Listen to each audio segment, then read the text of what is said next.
Overseas now, the US President Joe Biden has called on the world to stand up to Russia's naked aggression in his address to the United Nations General Assembly. Ukraine President Volodymyr Zelensky watched on ahead of his planned trip to the US capital. But as our Sky News Washington correspondent Annalise Nielsen explains, a growing number of Republicans are calling for the war effort to be defunded. President Biden has reaffirmed the US support for Ukraine as Congress becomes bogged down by Republicans increasingly frustrated over the amount of money being spent to support the Ukraine war effort. President Biden addressed the annual United Nations General Assembly to call on member nations to stand firm against Russia's invasion of Ukraine. Russia believes that the world will grow weary and allow it to brutalize Ukraine without consequence.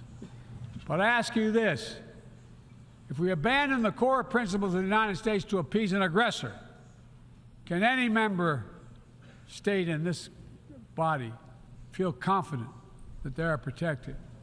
If we allow Ukraine to be carved up, is the independence of any nation secure? Ukraine President Volodymyr Zelensky also flew in to speak and will travel to Washington, D.C. to shore up support. We must act united to defeat the aggressor and focus all our capabilities and energy on addressing these challenges. For the first time in modern history, we have a real chance to end the aggression on the terms of the nation which was attacked. So far, the US has allocated around $100 billion US dollars. That's around 154 billion Australian dollars equivalent to the war effort in Ukraine.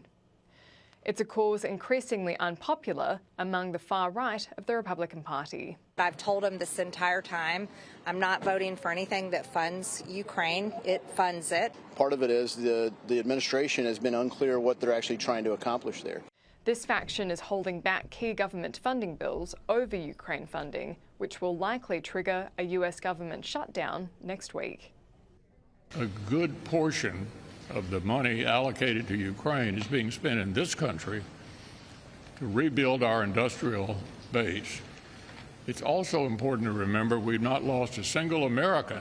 Polling shows while most Americans do support military support for Ukraine, those numbers are slipping, and it could become more focused as a domestic issue if the economy worsens in the US over the coming year in the lead-up to the 2024 presidential election.